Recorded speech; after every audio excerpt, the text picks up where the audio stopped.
নমস্কার, আপনি শুনছেন সাসপেন্স থ্রিলার প্ল্যাটফর্ম, আপনার গল্পের প্ল্যাটফর্ম। আজ আপনি শুনবেন গ্রাম বাংলার ভূতের এক অবিশ্বাস্য গল্প। পৌশালী কুণ্ডু মণ্ডলের কলমে সতীশ মাস্টারের বিপদ। আজকের গল্পের সূত্রধার ও গল্প পাঠে আমি লিও। বিভিন্ন চরিত্রে সৌভিক, লিও, অরূপ, তুলি, জয় ও থিয়ল। আর বেশি দেরি না করে চলুন শুনে নেওয়া যাক আজকের আমাদের বিশেষ পর্ব, পৌশালী কুণ্ডু মণ্ডলের কলমে সতীশ মাস্টারের বিপদ।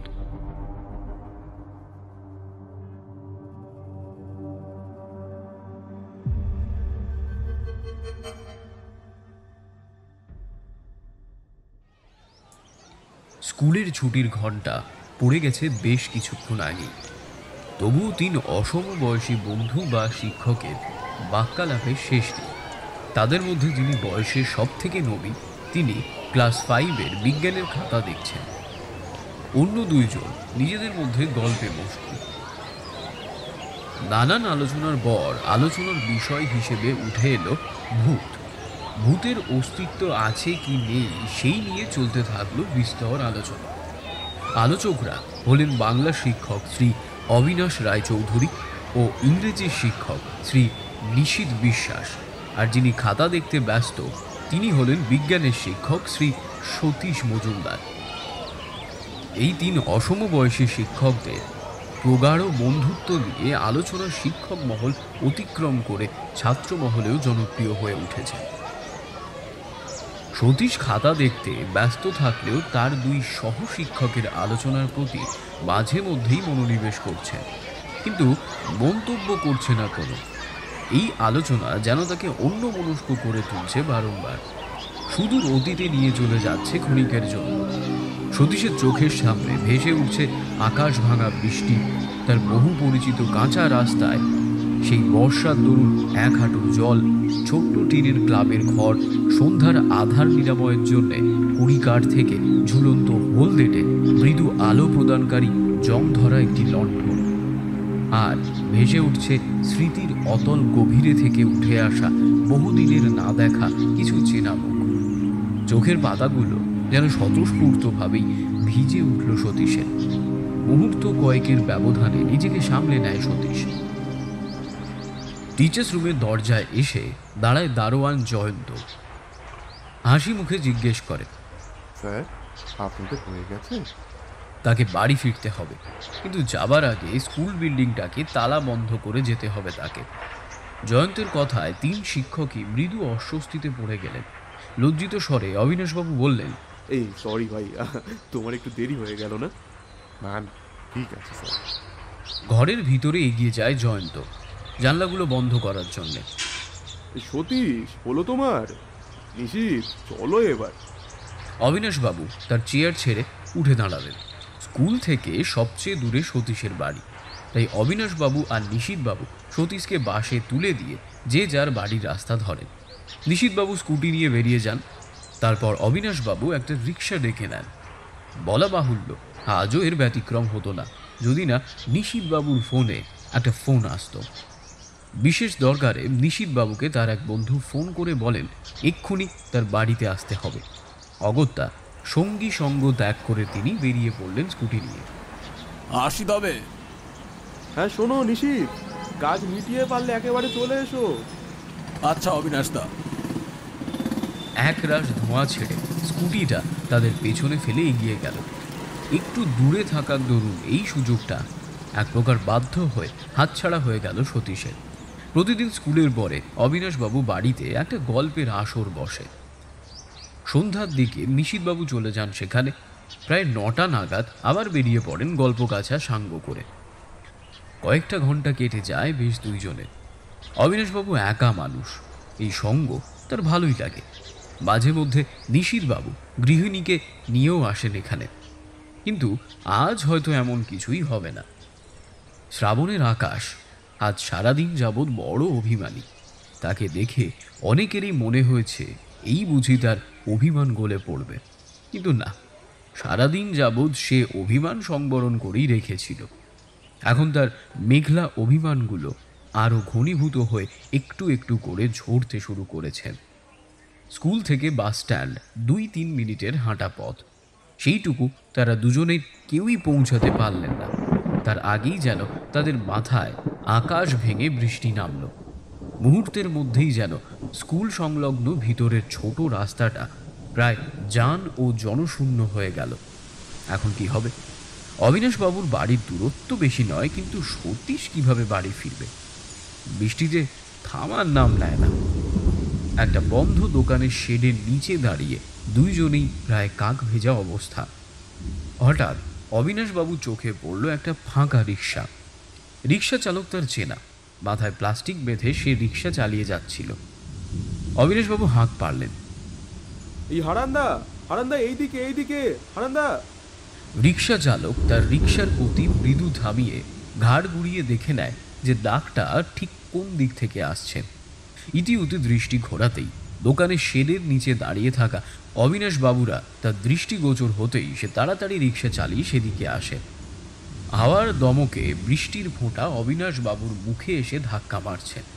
সে জল হাতের আলতো ছোঁয়ায় ঝেড়ে ফেলে তিনি বললেন, এই হারান্দা, একটু বাড়ি পৌঁছে দেবে আমাদের? আরে হ্যাঁ দাদা, আসেন আসেন। এই বলে সে রিক্সা নিয়ে দোকানের কাছাকাছি এলো। রিক্সা চালক হাত দিয়ে রিক্সার সিটে জমে থাকা জল ফেলে দিলেন। আসেন আসেন, বসেন বসেন বসেন। এই তাড়াতাড়ি উঠে পড়ো সতীশ। কিন্তু অবিনাশ দা। আরে না, ওসব কিন্তু কিন্তু পরে পড়ো, আগে এই বৃষ্টিটা থেকে তো বাঁচো। অবিনাশবাবু এক প্রকার আদেশের সুরেই বলল কথাটা। তার কথা উপেক্ষা করে সতীশ আর কথা বাড়ায় না, উঠে পড়ে রিক্সায়। এই মিনিট 10 বৃষ্টিতেই রাস্তায় ভালো জল জমে গেছে। সেই জল কেটে রিক্সা টেনে চালিয়ে নিয়ে যেতে হারানবাবুদের 10 মিনিটের রাস্তা প্রায় 20 মিনিট লাগল। অবিনাশবাবু বাড়ির পৌঁছে দুজনেই ভিজে পোশাক বদলে নিয়েছেন। সতীশকে বসিয়ে অবিনাশবাবু একটু কফি আর স্ন্যাক্স আনতে গেলেন। সতীশ ঘুরে ঘুরে ওনার ফ্ল্যাটটা দেখতে লাগলো। একটা শোবার ঘর, বসার জন্য এক থালি জায়গা, রান্নাঘর আর শোবার ঘরের সাথে একটা অ্যাটাচ বাথরুম, বসার ঘরের কাঠের ছোট্ট শোকেজের শেলফে নানান বই জার্নাল সাজানো। সতীশ একটা নিয়ে উল্টে পাল্টে দেখতেই অবিনাশবাবু কফি নিয়ে এলেন। তা বুঝলে ভাইয়া, একা থাকার কিছু বেনিফিট আছে। সামনে সেন্টার টেবিলের উপরে কফির কাপগুলো সমেত ট্রেটা নামিয়ে রেখে একটা সিঙ্গেল সোফায় বসে কথাটা বললেন অবিনাশবাবু। নিজের মতো করে থাকা যায়। হ্যাঁ, অসুবিধা একটু হয় বটে, অসুখ বিসুখ হলে দেখার কেউ থাকে না, তবে জীবনটা নির্ঝঞ্ঝাট থাকে, কি বলো? সতীশ মৃদু হাসে। সে এমন স্বাধীন জীবনের স্বাদ একেবারে ভুলেই গেছেন। কফিতে কয়েকটা চুমুক দেওয়ার পর সতীশ খেয়াল করল বাইরের বৃষ্টিটা একটু যেন ধরে এসেছে। বেরিয়ে পড়লে সামান্য ভিজে ভিজে গেলেও হয়তো বাড়ি ঠিকই পৌঁছে যেতে পারবে। সেই মতো সতীশ অবিনাশবাবুকে কথাটা বলতেই অনুরোধের সুরে তিনি বলে ওঠেন, আর কিছুক্ষণ থেকে যাও না ভাই, একলা মানুষ জানোই তো, তুমি কিছুক্ষণ থাকলে একটু ভালো লাগবে। এই যা, আজ হয়তো নিশিত আসবে না, রাতে খাওয়া দাওয়া করে একেবারে যেও। একটা ক্যাব বুক করে নিলে তো আর কোনো অসুবিধা হওয়ার কথা নয় আশা করি। এক প্রকার নিমরাজি হলো সতীশ। অহনা একা থাকবে এটা একটা সমস্যা। যদিও পাশের ফ্ল্যাটে সুজাতা বৌদিকে ডাকলেই তিনি আসতে পারেন। দ্বিধাগ্রস্ত হয়ে অহনাকে ফোন করলো সতীশ। হ্যাঁ বলছি, শোনো না, আমার একটু যেতে দেরি হবে। আমি অবিনাশদার বাড়িতে রয়েছি, উনি একটু রিকোয়েস্ট করেছেন কিছুক্ষণ থাকতে। আরে না না, এমনি একটু কথাবার্তা বলবো। বলছি সুজাতা বৌদি বাড়িয়েছেন তো, তাকে একটু ডেকে নাও না কিছুক্ষণ। ওকে, থ্যাংক ইউ। ফোনটা কেটে দেয় সতীশ। থ্যাংক ইউ মাই বয়। অবিনাশবাবু কৃতজ্ঞতার হাসি হাসলেন। নিশিত হয়তো আজ আর আসবে না, যা বৃষ্টি হলো। ঠিক আছে, খাবার অর্ডারটা কিছুক্ষণ পরেই দিই। চলো জমিয়ে এবার একটু গল্প করা যাক। নিশিতের সাথেও গল্পটা ভালোই হয়। হ্যাঁ দেখছিলাম তো আজকে আপনাদের দুজনকে।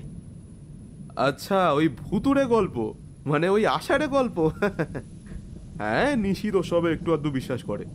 ওর মতে ভগবত গীতা, বেদ ইত্যাদিতে যখন আত্মার অস্তিত্ব স্বীকার করেই নিয়েছে, তাহলে আমরা কে তাকে অস্বীকার করে? কিন্তু আমি ওসব ভূত প্রেত বুজরুকিতে বিশ্বাসী নই। অবিনাশবাবুর কথা মাঝপথে থেমে যায় ডোর বেলের শব্দে। 7টা বেজে গেছে কথায় কথায়। দরজা খুললেন অবিনাশবাবু। বিস্মিত দৃষ্টিতে দুজনেই চেয়ে রইলেন আগত ব্যক্তির দিকে। এই বৃষ্টির মধ্যেও নিশীথবাবু তার রোজকার অভ্যাস ভোলেননি। অবিনাশবাবু খুশিয়াল স্বরে বললেন, আরে নিশীথ যে, এসো এসো। আমি তো ভাবলাম তুমি হয়তো আজ আর আসবেই না। রেনকোটটা গা থেকে খুলে তার জলটা ছেড়ে দরজার বাইরে থাকা ফাইবারের শু শেলফটার উপরে রেখে ঘরে ঢুকলেন নিশীথবাবু। অবাক দৃষ্টিতে চেয়ে থাকে সতীশ নিশীথবাবুর দিকে। তার এমন আগমন সতীশকে তার জীবনের বেশ কয়েকটা বছর পিছিয়ে নিয়ে যায়। সেদিন ও এমনই এক শ্রাবণ সন্ধ্যা ছিল। সতীশের স্মৃতি পথ পেয়ে অনেকগুলো মুখ যেন ধরা দিল তার মানুষ চোখে। কতদিন তাদের সাথে কথা হয়নি। কেমন আছেন তারা? মনটা কেমন মোচড় দিয়ে উঠল সতীশের। আজ তাহলে জমিয়ে গল্প করা যাবে, কি বলো সতীশ? সতীশের চিন্তা জাল ছিন্ন হলো। আরে কি এত ভাবছো? না, তেমন কিছু নয়। সতীশ জবাব দেয়, নিশীথ বসো, তোমাকে একটু কফি দিই। বলে অবিনাশবাবু ভিতরে চলে গেলেন। মিনিট 5 মধ্যে 3 কাপ কফি নিয়ে ফিরে আসতেই ঘটে গেল একটা ঘটনা। এই বৃষ্টিতে মাঝে মধ্যেই এখানে হয়ে থাকে পাওয়ার কাট। এমার্জেন্সি লাইট জ্বালান অবিনাশবাবু। 3 অসমবয়সী বন্ধু কফির কাপ হাতে নানান গল্পে মত্ত হলেন। একসময় আলোচনায় উঠে আসে ভূত। নিশীথবাবু বললেন, বাইরে বৃষ্টি, তার উপরে এমন লোডশেডিং, এমন আবহাওয়ায় ভূতের গল্প জমবে ভালো, কি বলো সতীশ? অবিনাশদা তো এসবে একেবারেই বিশ্বাসী নন, তা তুমি কি বিশ্বাস করো সতীশ? অন্য মনস্ক হয়ে পড়ে সতীশ কথাটা শুনে যে একদিন তো সে অবিশ্বাস সত্যিই করত ভূত প্রেতের উপর, সর্বোপরি আত্মার অস্তিত্ব নিয়েও বটে। কিন্তু ওই একটা ঘটনা তাকে বিশ্বাস অবিশ্বাসের দোলাচলে এনে ফেলেছিল। কি করে অপেক্ষা করবে সব কিছু? অবিশ্বাস করবেই বা কি করে? সতীশের মুখের অভিব্যক্তি যেন অন্য একটা কথা বলছিল। কি হে সতীশ, তেমন কোনো অভিজ্ঞতা আছে নাকি তোমার? তাহলে তাই একটু ঝেড়েই ফেলো দেখি। নিশীথের কিন্তু বেশ লাগবে। ও ভূতের গল্প শোনার জন্য উদগ্রীব, কি না? কি বলো নিশীথ? অবিনাশবাবু এবার রসিকতা শুরু করলেন নিশীথবাবুর সাথে। নিশীথবাবু মুখটা সামান্য কাচুমাচু করে বললেন, এই এই এই শুরু হলো অবিনাশদা। এই আপনার একটা দোষ বলতে পারেন, শুধু আমার লেগ পুল করবেন। দাদা ভাইয়ের সাথে একটু খুনসুটি করবে না তো কে করবে? কি ভাইটি, ভুল বলছি? অবিনাশবাবু আর নিশীথবাবু এই সমস্ত খুনসুটিতে সতীশের কানই যেন নেই। মাথা নিচু করে সতীশ যেন কি একটা ভেবেই চলেছে। একটা ভাবনার ঢেউ তার মনের বালুচরে আছড়ে পড়ছে। কেউ কি তার কথা বিশ্বাস করবে এই আজকের দিনে, এই বিজ্ঞানের যুগে? কিন্তু সেদিন তো সতীশের দেখার কোনো ভুল ছিল না। আধ ঘন্টা ধরে নিশ্চয়ই সে প্রলাপ বকেনি। তাছাড়া উপস্থিত সবাই যা বলেছিল তার মানে তো এটাই দাঁড়ায় যে সতীশ এক অদ্ভুত অভিজ্ঞতায় সম্পৃক্ত হয়েছিল। কি হলো সতীশ, কথা বলছো না যে? অবিনাশবাবু মৃদু হেসে বললেন। মাথা তুলে মৃদু হাসে সতীশ। মুহূর্ত খানেক থেমে সতীশ বলতে শুরু করেন, বিশ্বাস করবেন আপনারা আমার প্রত্যেকটা কথা? আমি একটাও মন গড়া কথা বলবো না, বিশ্বাস করুন। মৃদু সন্দিগ্ধ দৃষ্টিতে অবিনাশবাবু সতীশকে মাপলেন। কি বলতে চলেছে সতীশ? মনের মধ্যেই ভাবনাটা পাক খেয়ে উঠল অবিনাশবাবু। ও কি সত্যি কোনো? হঠাৎ একটা সামান্য দুর্ঘটনা অবিনাশবাবুর ভাবনায় ছেদ টেনে দিল। এমার্জেন্সি লাইটটা নিভে গেল। অবিনাশবাবু নানান ব্যস্ততায় সেটা চার্জ দিতে ভুলে গেছেন। মৃদু অস্বস্তিতে পড়লেন অবিনাশবাবু। এই যা, এই তোমরা একটু বসো প্লিজ, আমি এখনই আসছি। দ্বিধাগ্রস্ত স্বরে কথাগুলি বলে তিনি অন্ধকার হাতড়ে পায়ে পায়ে এগোতে চেষ্টা করলেন তার রান্নাঘরের দিকে। মিনিট 5 মধ্যেই একটা মস্ত বড় মোমবাতি হাতে নিয়ে হাসি মুখে তিনি ঢুকলেন। সচরাচর এমন হয় না গো, হঠাৎই এমন হলো। নিশীথবাবু সোফায় তার শরীরটা এলিয়ে দিয়ে বললেন, আরে না না, ঠিক আছে অবিনাশদা। আহ এই অন্ধকারে কিন্তু অন্যান্য গল্পের চাইতে ভূতের গল্পটাই বেশি জমে উঠবে। কি বলো হে সতীশ? নাও নাও, শুরু করো। ইয়ে মানে কিছু মনে করো না সতীশ, বিজ্ঞানের শিক্ষক হয়ে তুমি কি এসব রাবিশ চিন্তা ভাবনায় বিশ্বাসী? অবিনাশবাবুর কথার জবাবে মৃদু হাসে সতীশ। বিশ্বাস বড় অদ্ভুত জিনিস। অনেক সময় আমাদের চারপাশে এমন অনেক কিছুই ঘটে যার সত্যতা আমরা কোনো যুক্তিতেই অবিশ্বাস করতে পারি না। বলতে পারেন আমিও এমন একটা ঘটনার শিকার। বিস্মিত দৃষ্টিতে দুজনেই তাকান সতীশের দিকে। সতীশ গল্প বলতে শুরু করে। আজ থেকে প্রায় 10 বছর আগে যখন আমি জয়েন করি, আমার দেশের বাড়ি থেকেই স্কুলে যাতায়াত করতাম। আশা করি আপনাদের মনে আছে, আমাদের গ্রামের প্রান্তভাগে আমাদের একটা ক্লাব ঘর ছিল। সেটা হয়তো বা এখনো আছে। বাবা মার মৃত্যুর পর আমি এক প্রকার সকলের সাথে যোগাযোগহীন হয়ে পড়ি। এই ক্লাব ঘরে বসত বৈকালিক আড্ডা। ক্লাবের সদস্য সংখ্যা প্রায় 10 থেকে 15 জন। প্রতিদিন স্কুল ফেরত আমি স্টেশনে নেমে উদ্গ্রীব হয়ে হাঁটতাম কতক্ষণে ক্লাবে পৌঁছ। যে সময়কার কথা বলছি, আমাদের ছোট্ট গ্রামটা তখনও নগরায়নের পথে পা মেলায়নি। আমাদের ক্লাব ঘরটা ছিল টিনের, মাথার ওপরে ছিল ছাদ হিসেবে অ্যাসবেস্টার। বিদ্যুৎ তখনও আমাদের গ্রামটাকে ছুঁয়ে দেখেনি। একখানা লণ্ঠন কেবলমাত্র ঝুলে ঝুলে জ্বলত ক্লাব ঘরের অ্যাসবেস্টার থেকে। মেঝের উপর আমরা শতরঞ্জি বিছিয়ে বসতাম। রাধানাথ জ্যাঠামশাই ছিলেন ক্লাবের বয়োজ্যেষ্ঠ সদস্য। তারপর ছিলেন হরমোহন জ্যাঠামশাই, মদন মোহন জ্যাঠামশাই ও কৃষ্ণগোপাল জ্যাঠামশাই। হরমোহন জ্যাঠামশাইয়ের ছেলে ইন্দ্রনাথের সাথে ছিল আমার বন্ধুত্ব। আর ছিল বিমল, সুনীল, যতীন, তিনকড়িদা, মানে বলতে পারেন আমাদের নবীনদের গ্রুপটা। একে অপরের সঙ্গে ছিল হৃদয়ের অচ্ছেদ্য বন্ধন। ধীরে ধীরে সবই যেন মহাকাল গ্রাস করে নিল। দিনের শেষে কিছু সমবয়সী ও কিছু অসমবয়সী সহচরের সাহচর্যে দিনগুলো কেটে যেত বেশ। খুব মনে পড়ে জানেন সেসব দিনগুলো। সতীশের গলার স্বর সিক্ত হয়ে ওঠে। শেষ কথাগুলো বলার সময় হাতের উপর হাত রেখে ওকে সান্ত্বনা দিতে থাকে দুই সহকর্মী। বড় মুহূর্তে কিছুক্ষণের জন্য অচল হয়ে গেল।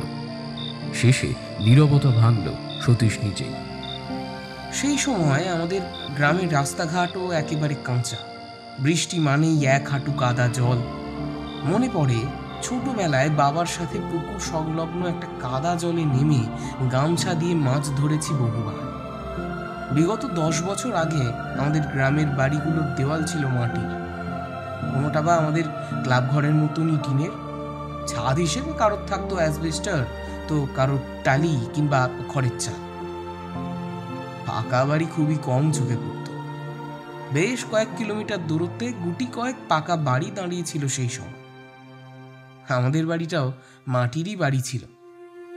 উঠোন জুড়ে নানান সবজি ও ফুলের গাছ ছিল। মা নিজের হাতে সেই সব পরিচর্যা করতেন। তারা চলে যাওয়ার পরে তাদের স্মৃতি ঘেরা সেই বাড়িতে সত্যি বলতে কি থাকতে মন চায় না। তাই গ্রামের পাট একেবারে চুকিয়ে পাকাপাকি ভাবে শহরেই চলে এলো। মৃদু হাসলেন সতীশের দুই অসমবয়সী বন্ধু। যাকে সেসব কথা বলা ভালো যে অভিজ্ঞতা আপনাদের সাথে আজ ভাগ করে নেব। তখন শ্রাবণ মাস, এমনই শ্রাবণ সন্ধ্যা। আমি প্রতিদিনের মতনই স্টেশন থেকে নেমে সোজা চলে আসি। ক্লাব ঘরে এসে দেখি আড্ডাটা অনেক জমে উঠেছে। বৃষ্টির দরুন রেল চলাচলের অসুবিধায় আমার ফিরতে অনেকটা দেরি হয়েছিল। আমাকে দেখেই রাধানাথ জ্যাঠামশাই শুধালেন, ইয়ে এত দেরি যে? আগে জ্যাঠামশাই, বৃষ্টির দরুন রেল চলাচল প্রায় বলতে পারেন অচল অবস্থায়, তাই এতটা দেরি হল। আচ্ছা বেশ, এসো এসো। ভেতরে ঢুকে বসলাম। পকেট থেকে রুমাল বার করে যথাসম্ভব মাথাটা মুছতে মুছতে বললাম, আজকে কি গল্প হচ্ছে জ্যাঠামশাই? এই এদিক ওদিক বলতে পারো। রাধানাথ বাবু জবাবে বললেন, বিকেল পার করে আমাদের ছোট্ট গ্রামটায় সন্ধ্যা নেমে এসেছে। সেই সঙ্গে মিহি অন্ধকারের চাদরে গ্রামটি ঢেকে যেতে চারপাশে ঝিঁঝি আর ব্যাঙের ডাক এক টানা ভেসে আসছে। সকাল থেকেই অবিরাম ধারায় আকাশ তার অভিমান গলিয়ে চলেছে। সন্ধ্যের পর থেকে যেন তার কান্নার বেগ আরও বেড়ে গেল। চোখের সামনে যেন কিছুই দেখা যাচ্ছে না বৃষ্টির জলের দাপাদাপিতে। এমন বৃষ্টির দিনে ভূতের গল্পই একমাত্র জমবে ভালো। এই বিষয়টা তিনকড়ির মনে হতেই সে জ্যাঠামশাইকে বলে ফেলে, আজকের যা আবহাওয়া, এতে করে ভূতের গল্প হলে কিন্তু মন্দ হবে না, কি বলেন? তাতে তিনি মৃদু হাসলেন। আমি বিরক্ত হয়ে বললাম, কি সব রাবিশ বিষয় নিয়ে গল্প করতে চাইছো? মৃদু গম্ভীর স্বরে রাধানাথ জ্যাঠামশাই বললেন, কোনটি রাবিশ খোকা? হ্যাঁ, জ্যাঠামশাইয়ের কণ্ঠস্বর শুনে যে জোরের সঙ্গে আমি আমার বক্তব্য পেশ করেছিলাম, সে জোর যেন মৃদু শিথিল হয়ে পড়ল। এমনিতেই ওনার চোখের দিকে তাকালে ভয় মেশানো সম্ভ্রমের উদ্রেক হয়, তাতে ওনার দিকে তাকিয়ে কথা বলার মতন জোর আমার কোনোদিনই হয় না। তার উপর আমাকেই উদ্দেশ্য করে তার গুরুগম্ভীর কণ্ঠস্বরে এই কথা। আমি আমতা আমতা করে বললাম, মানে জ্যাঠামশাই, আজকাল এই বিজ্ঞানের যুগে ভূত আত্মা এসব কি আর? তাহলে কি বলতে চাইছো? বেদ, পুরাণ, শ্রীমদ্ ভগবদ গীতা, এসবে সব মিথ্যে কথা লেখা আছে তাতে। আমার কথাগুলো মাঝপথেই থেমে যায় জ্যাঠামশাইয়ের গুরুগম্ভীর কণ্ঠস্বর। এইসব ধর্মগ্রন্থের কথা আমি নয় বাদ দিলাম, আমাকে একটা কথা বলো দেখি। মানব শিশু যে দেহ ধারণ করে, সে দেহ গঠনের দায় তার পিতা মাতার, কিন্তু তার শরীরে যে প্রাণ স্পন্দিত হয়, তা কি তার পিতামাতার পক্ষে সম্ভব তাকে প্রদান করা? সে প্রাণ প্রদান করেন স্বয়ং ঈশ্বর। আবার মানুষ যখন ইহলোকের মায়া মুক্ত হয়, তখন সেই প্রাণী তার দেহকে ত্যাগ করে। দেহ ত্যাগের পর সেই প্রাণ বা তার বিদেহী আত্মার অবস্থান কোথায় হতে পারে, এই ব্যাপারে তুমি কি বলবে বলো? বেশ কিছু সময় নীরবে কেটে গেল। রাধানাথ জ্যাঠামশাইয়ের এহেন মন্তব্যের পর আমি চোখ বন্ধ করে ভাবলাম, কিভাবে রাধানাথ জ্যাঠামশাইকে আমার বক্তব্যটা বোঝাব। যদিও আমার উদ্দেশ্য তাকে তর্কে পরাজিত করা একেবারেই নয়, কিংবা তার মতামত খণ্ডন করাও নয়, তবে তিনি বা তাঁর মতো আরও অনেকেই এই ভূত বা আত্মার সম্পর্কে নিজেদের মনের মধ্যে যে ধারণা পোষণ করে থাকেন, আমি সেই ধারণার বিরোধী। আমি শুধুমাত্র তাদের এই ধারণাটি ভুল এইটুকুই প্রমাণ করতে চাই। যুগ যুগ ধরে হয়তো মানুষ এমনই অন্ধকারে তার চিন্তা জগতে বিস্তার ঘটিয়ে চলেছেন। আর কতদিন যাবৎ মানুষ এমন অন্ধকারে ডুবে থাকবে, একটা হতাশা বোধ যেন আমাকে গ্রাস করতে লাগলো। আমাদের এই গ্রামের মানুষজন বড় ভালো, সরল মনের, কিন্তু তাদের এই সরল মনের ভেতরে এই সমস্ত বিষয় নিয়ে এক আঁধারময় পরিবেশের সৃষ্টি হয়েছে। আর একজন শিক্ষিত মানুষ হিসেবে আমার উচিত তাদের মনের এই আঁধারময় চিরাচরিত ধ্যান ধারণাকে ভ্রান্ত প্রমাণ করা। মানুষ আজ কত এগিয়ে গেছে বিজ্ঞানের হাত ধরে, তবে কেন কিছু মানুষ এইভাবে অন্ধকারকে আঁকড়ে ধরে পিছিয়ে থাকবে? জ্যাঠামশাইকে অসম্মান করা আমার উদ্দেশ্য নয়। এই বিষয়ে আমি নিশ্চিত হয়েই আত্মপ্রত্যয়ের সাথে আমার বক্তব্য শুরু করলাম। অপরাধ নেবেন না জ্যাঠামশাই, একটা কথা বলি। আপনি এই যে আত্মার অস্তিত্বের কথা বলছেন, আমি আপনার কথার রাশ টেনেই বলছি। দর্শন কিন্তু অন্য কথাও বলে। মানবদেহ ক্ষিতি, অপ, তেজ, মরুত, বোম এই পঞ্চভূতে নির্মিত। সেই দেহ যখন ক্ষয়প্রাপ্ত হয়, তখন তা পুনরায় সেই পঞ্চভূতেই বিলীন হয়ে যায়। চারবাকপন্থীরা এই কথাই বিশ্বাস করে। আর তাছাড়াও আমি যদি এসবের একটা ব্যবহারিক দিক চিন্তা করি, তাহলে একটু ভাবুন, কোন এক নিরীহ ব্যক্তি অন্যায়ভাবে সবলের দ্বারা নিহত হয়। আপনার বক্তব্য অনুযায়ী মৃত্যুর পর সেই নিরীহ ব্যক্তিটির আত্মা তার দেহ ত্যাগ করে মুক্ত হবে এবং সে এই পরিবেশের মধ্যেই অবস্থান করবে। যদি তাই হয়, তাহলে সে নিশ্চয়ই এখনো ভাবতে পারে যে তাকে অন্যায়ভাবে খুন করা হয়েছে। তার অবর্তমানে তার পরিবারের সদস্যরা নিশ্চিতভাবেই খুব কঠিন পরিস্থিতির মধ্যে দিয়ে যাচ্ছে। সেই মানুষটির বেঁচে থাকাটা খুব দরকার ছিল তার পরিবারের পাশে থাকার জন্য। তার জীবনে হয়তো অনেক স্বপ্ন ছিল, সেই সমস্ত স্বপ্ন মুহূর্তের মধ্যেই ধূলিসাৎ হয়ে যায় সেই মানুষটির মৃত্যুতে। তখন সেই আত্মার মনের মধ্যে কি কোনো রকম প্রতিশোধ স্পৃহার উদ্রেক হবে না, যে আজকে যার জন্য তার পরিবার দুরাবস্থাগ্রস্ত হয়ে পড়েছে তার এই পৃথিবীতে থাকার কোনো অধিকার নেই? সেই আত্মা তখন তার হন্তা ব্যক্তিকে মেরে ফেলার চেষ্টা করবে নাকি? যদি সত্যি সেই আত্মা দেহত্যাগের পরও অস্তিত্বশীল হয়ে থাকে। কাজেই আমার স্থির বিশ্বাস, দেহাবসানের পর আর কোনো কিছুই অবশিষ্ট থাকে না। দেহের মুক্তি মানেই আমাদের আত্মারও মুক্তি। পৃথকভাবে তার মুক্তির আয়োজনের কোনো প্রয়োজন আছে বলে তো আমি মনে করি না জ্যাঠামশাই। বাইরে পড়ানো শব্দে একটা বাজ পড়ল। শুরু হলো আরও এক পশলা বৃষ্টি। বৃষ্টির দরুন বাইরের আবহাওয়া বেশ ঠান্ডা। বৃষ্টি ধৌত ঝোড়ো বাতাস ঘরের খোলা দরজা দিয়ে এসে প্রায় সকলের গায়েই ধাক্কা মারল। একটানা কথাগুলো বলার পর আমি একটু হাঁপিয়ে উঠেছিলাম বটে।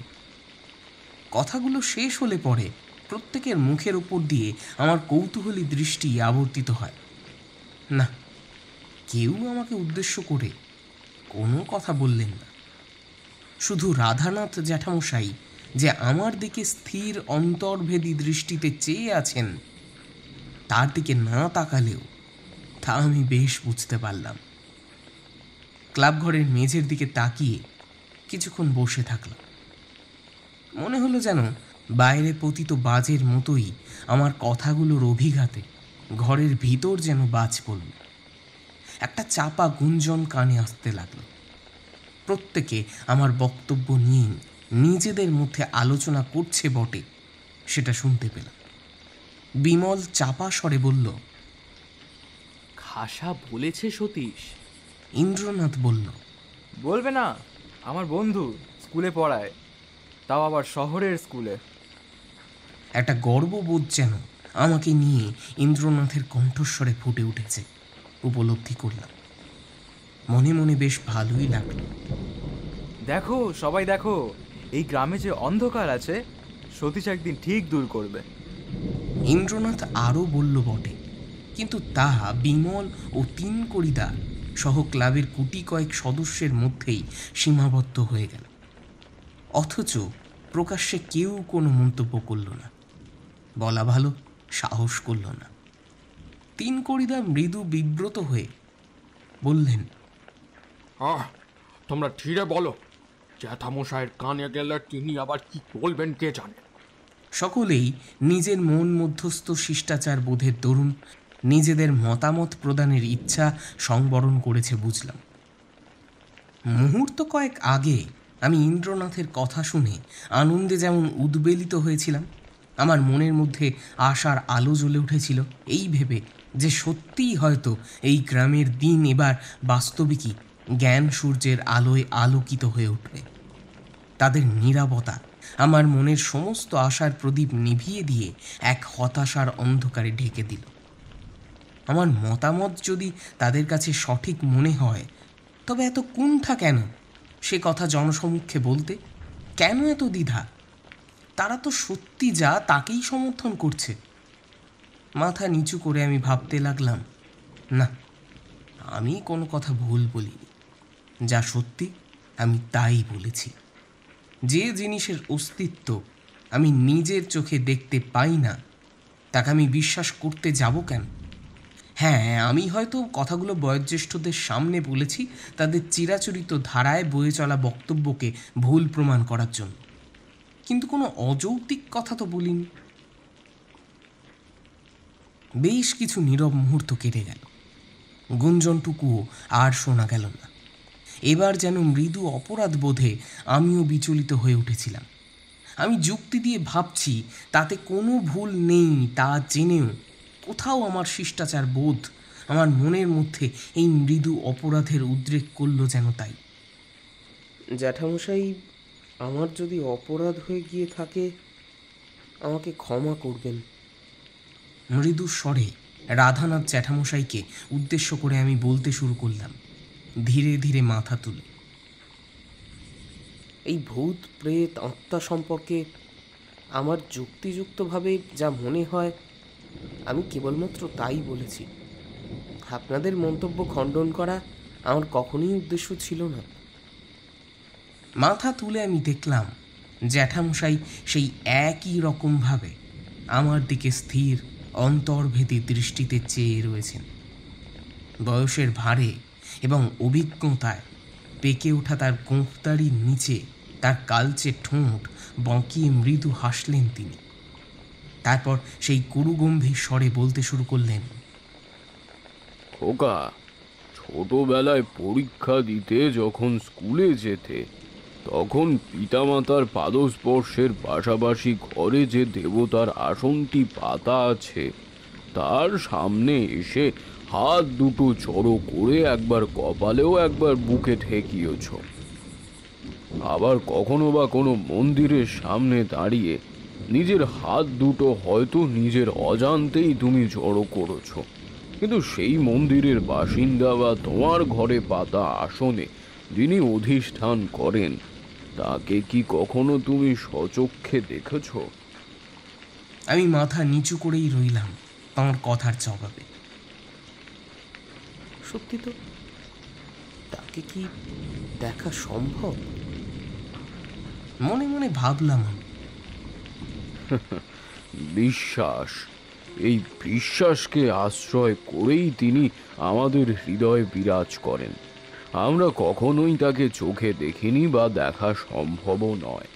এই পৃথিবীতে যেমন শুভ শক্তি আছে তেমনই অশুভ শক্তিও আছে, ঠিক যেমন দিনও আছে আবার রাতও আছে, আলোও আছে আবার আঁধারও আছে, তেমনি স্থূল শরীরের বিনাশের পর সূক্ষ্ম শরীরেরও অস্তিত্ব আছে।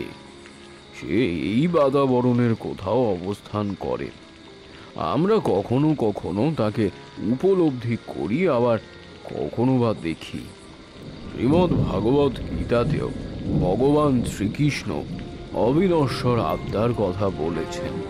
তুমি কি এসব কিছুই মিথ্যা মনে করো? মৃদু থেমে তিনি শেষের কথাগুলো বললেন যেন একটু শ্লেষ মাখানো সুর।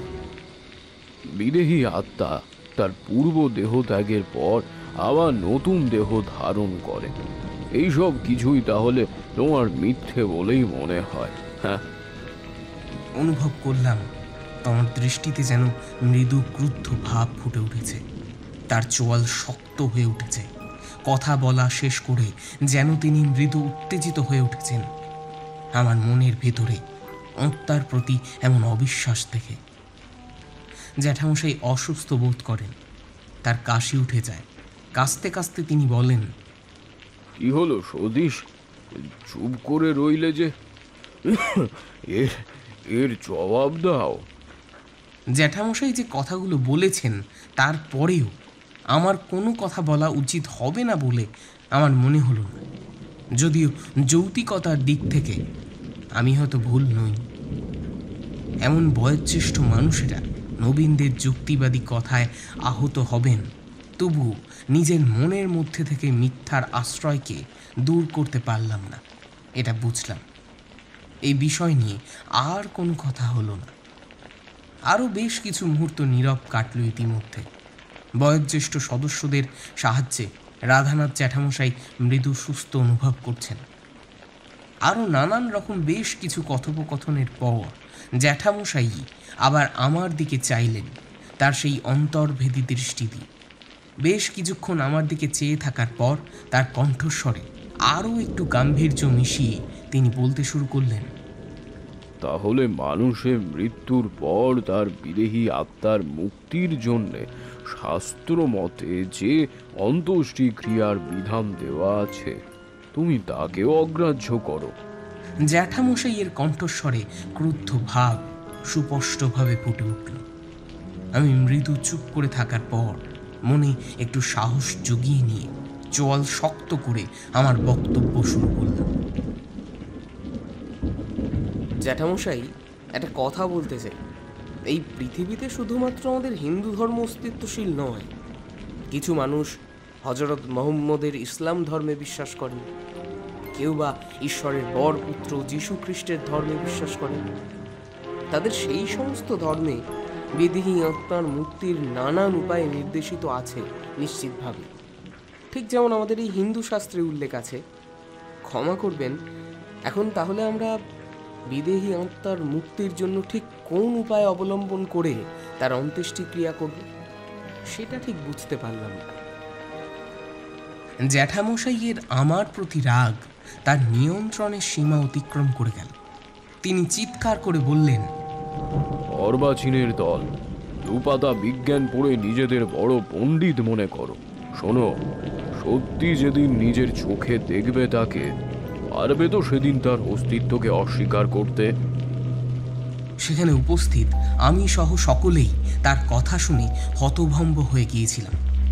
তিনি এই কি কথা বলছেন? যার অস্তিত্বকেই আমি অবিশ্বাস করি, আমি তাকে চাক্ষুষ করব? তার এমন কথার অভিঘাতে বিস্ময়ে আমি কি বলবো বুঝতে পারছিলাম না। বিশ্বাস করুন আপনারা, জ্যাঠামশাইয়ের কথা আমার কাছে বড় অদ্ভুত এবং অবিশ্বাস্য মনে হচ্ছিল। বিস্ময়ে আমি নির্বাক হয়ে গিয়েছিলাম। বেশ কিছু মুহূর্ত নীরব থাকল সতীশ। এদিকে রাত একটু একটু করে বেড়ে চলেছে। অবিনাশবাবু খাবার অর্ডারটা অনেক আগেই দিয়ে ফেলেছেন। তাদের কথোপকথনের মাঝেই হঠাৎ একটা শব্দ তাদের কানে এলো দরজার ওপাশ থেকে। কেউ দরজায় টোকা দিচ্ছে। এই মুহূর্তে দরজায় এভাবে টোকা দিচ্ছে কে? এই ভাবনাটা অবিনাশবাবুর কপালে ভ্রুকুটি এঁকে দিল।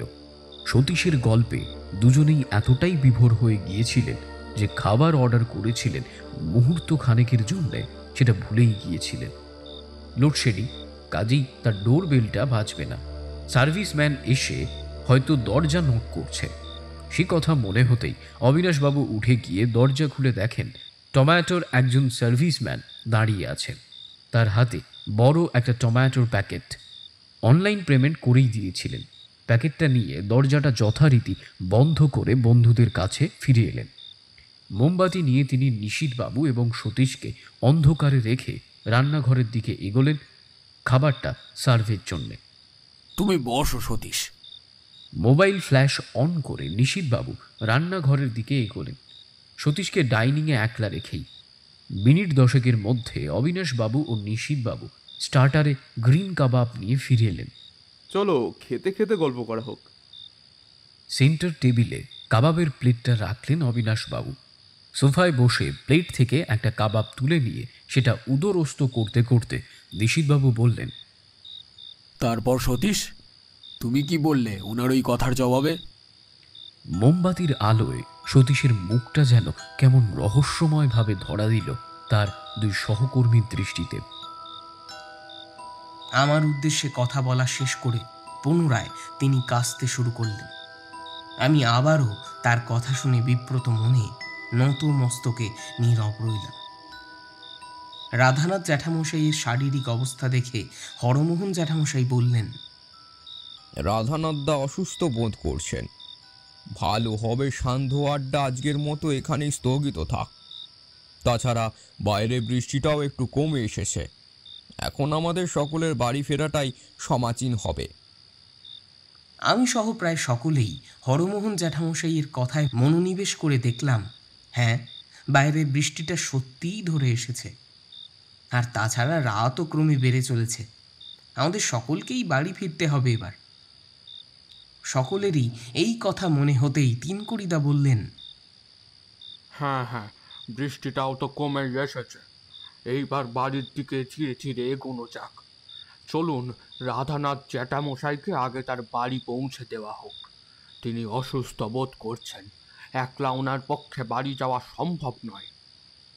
হরমোহন জ্যাঠামশাই তার কথায় বাধা দিয়ে বললেন, রাধানাথদাকে নিয়ে কেউ ব্যস্ত হইও না, আমরা দুজনে ওনাকে নিয়ে যাচ্ছি। বলে তিনি মদনমোহন জ্যাঠামশাইয়ের উদ্দেশ্যে বললেন, এসো হে, রাধানাথদাকে একটু ধরো।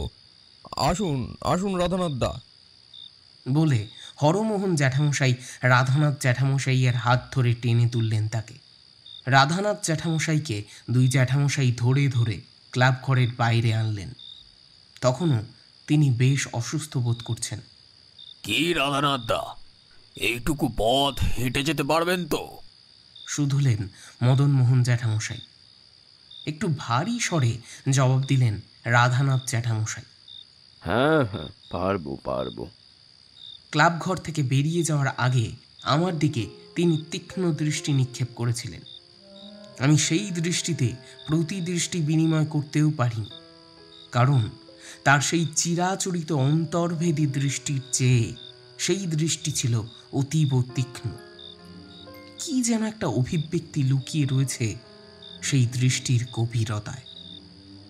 তা সেই মুহূর্তে আমার বোধের অতীত ছিল। মুহূর্তখানিক আমার প্রতি ওই দৃষ্টি নিক্ষেপ করে ধীরে ধীরে তিনি পথে নামলেন। পথে নেমে সঙ্গে আনা টর্চটাকে জ্বালিয়ে নিলেন হরমোহন জ্যাঠামশাই। তারপর ধীরে ধীরে তিন বৃদ্ধ অন্ধকারে যেন মিলিয়ে গেলেন। সকলেই একে একে ক্লাব ঘর ছাড়লেন। জ্যাঠামশাইয়ের কথাগুলো আমার ভাবনার সাগর তরঙ্গায়িত করলেও সেই মুহূর্তে আমিও আর দেরি করতে পারলাম না, কারণ পরদিন সকালে স্কুলের প্রতিষ্ঠা দিবস ছিল। সেই অনুষ্ঠান উপলক্ষে বেশ কিছু কার্যাবলী স্কুলে অনুষ্ঠিত হবে। তার জন্য সমস্ত শিক্ষকদের সময়ের আগেই স্কুলে পৌঁছানোর নির্দেশ দেওয়া হয়েছিল। আমিও তাই বাড়ির উদ্দেশ্যে বেরিয়ে পড়লাম। পরদিন অনেক তাড়াতাড়ি বেরোতে হবে আমাকে। সেই ভাবনাটা রাধানাথ জ্যাঠামশাইয়ের বলা কথাগুলোকে যেন আড়াল করেই রেখে দিয়েছিল। তথাপি একটা ভাবনা মনের মধ্যে কিঞ্চিত উঁকি মারছিল। বিছানায় শুয়ে শুয়ে ভাবতে লাগলাম, আমার কথাগুলোর অভিঘাতেই কি রাধানাথ জ্যাঠামশাই এমন অসুস্থ হয়ে গেলেন? একটা অপরাধ বোধে আমার মনটা যেন বিচলিত হয়ে উঠল। না, এসব বিষয় নিয়ে এমন তর্কালাপটুকু নিষ্প্রয়োজন ছিল। কাল ফিরে এসে আরো এক দফা ক্ষমা চাইতেই হবে আমাকে। সমস্ত ভাবনার বেড়াজাল বুনতে বুনতে আমার দুই চোখের পাতায় ঘুম নেমে আসে। পরদিন সকালবেলা আমি তৈরি হয়ে নিয়ে স্কুলের উদ্দেশ্যে বেরিয়ে পড়ি। তারপর সারাদিন স্কুলের নানান রকম অনুষ্ঠানের পর স্কুলের কাছাকাছি টিউশন পড়াতে যাই। আমার আজও মনে আছে, সেই দিনও এমনই ভারী বর্ষায় যেন পৃথিবী তোলপাড় হয়ে উঠেছিল। অতিরিক্ত বৃষ্টির দরুন রেল লাইনে জল জমে রেল চলাচল প্রায় দীর্ঘক্ষণের জন্য স্থগিত হয়ে গিয়েছিল। টিউশন পড়ানো শেষ করে প্রায় 2 ঘন্টা অপেক্ষা করার পর বাড়ি ফেরার জন্য ট্রেনে চেপেছিলাম। তখন প্রায় সন্ধ্যা রাত। মনে মনে ভাবছিলাম, আজ বুঝি সন্ধ্যার আড্ডায় যোগদান করা গেল না। তবে যা ভারী বৃষ্টি হলো, আদেও কি কেউ ক্লাব ঘরে আজ আসবে? এমন সমস্ত ভাবনার বেড়াজাল বুনতে বুনতে ক্লান্ত শরীরটা ট্রেনের সিটে এলিয়ে দিয়ে কখন যেন দু চোখের পাতা বুজে এসেছিল আমার। একটা শব্দে আমার ঘুমটা হঠাৎ ভেঙে যায়। কয়েক মুহূর্তের ব্যবধানে একটু ধাতস্থ হয়ে প্যান্টের পকেট থেকে মোবাইল ফোনটা বের করে দেখলাম সেটা বেজে চলেছে। স্ক্রিনে ভেসে উঠছে ইন্দ্রনাথের নাম্বার। রিসিভ করতেই ওপাশ থেকে ইন্দ্রনাথের কণ্ঠস্বর শুনতে পেলাম বটে, কিন্তু অস্পষ্টভাবে। ভারী বৃষ্টির দরুন যোগাযোগ সেভাবে স্থগিত হচ্ছে না। ফোনটা কেটে যায়। আমি আবারও চেষ্টা করি, কিন্তু ইন্দ্রনাথকে কিছুতেই ফোনে পেলাম না। বিষয়টা আমাকে ভাবালো, ইন্দ্রনাথ এখন ফোন করলো কেন? যাই হোক, আমি আমার গন্তব্যের কাছাকাছি প্রায় চলে গেছি। ভাবলাম বাড়ি যাওয়ার আগে একবার ক্লাব ঘরটা ঘুরেই যাব, কিন্তু এত রাতে কেউ কি থাকবে আর সেখানে? ঠিক আছে, একবার নয় ঘুরেই যাব। আমাকে তো আর ঘুর পথে যেতে হবে না সেখানে, স্টেশন থেকে আমার বাড়ির দূরত্বের মধ্যেই ক্লাব ঘরটা অবস্থান করে, কাজেই বাড়ি ঢোকার আগে একটু ঢুঁ মারা যেতেই পারে। এই মনে করে আমি আমার সিট থেকে উঠে ধীরে ধীরে এগোতে লাগলাম দরজার দিকে। আর মিনিট খানেকের মধ্যেই ট্রেনটা আমার গন্তব্যে আমাকে পৌঁছে দেবে। ট্রেনটা হুইসেল দিয়ে স্টেশনে থাম। আমার সহযাত্রীরা যারা দরজার একেবারে কাছেই দাঁড়িয়েছিলেন, হুড়মুড় করে নেমে যাওয়ায় একটু ফাঁকা হয়ে গেল দরজাটার সামনের অংশটা। আমি পায়ে পায়ে এগিয়ে গিয়ে নেমে পড়লাম স্টেশনে। তখনও টিপ টিপ করে বৃষ্টি পড়েই চলেছে। না, আজ মনে হয় বৃষ্টি আর থামবে না। যাক, দুশ্চিন্তা করে লাভ নেই, আমি আর কিছুক্ষণের মধ্যেই বাড়ি পৌঁছে যাব। নিশ্চিন্ত মনে সাইকেল স্ট্যান্ড থেকে সাইকেলটা বের করে নিলাম, রওনা হলাম ক্লাবের উদ্দেশ্যে। মনের মধ্যে আবার উঁকি দিল, ইন্দ্রনাথ এজন্য ফোন করেছিল কি যে আমার এত দেরি হচ্ছে কেন? তাই হবে। সেই সঙ্গে জ্যাঠামশাইয়ের অসুস্থতার কথাটা মনে পড়তেই আবারও বিচলিত হয়ে উঠলাম আমি। মাটির রাস্তা বর্ষার জলে কর্দমাক্ত হয়ে উঠেছে। তখন তো আর স্মার্টফোনের চল ছিল না। আমার কাছে ছিল একটা সাদা কালো ফোন। তার টর্চের মৃদু আলোর সাহায্যে কোনো রকমে ওই কাদা জলের উপর দিয়ে সাইকেল চালিয়ে যাচ্ছিলাম। জোরে চালানোর কোনো উপায় নেই। আমি বড় রাস্তা ছেড়ে গ্রামের মেঠো পথে ঢুকে পড়লাম।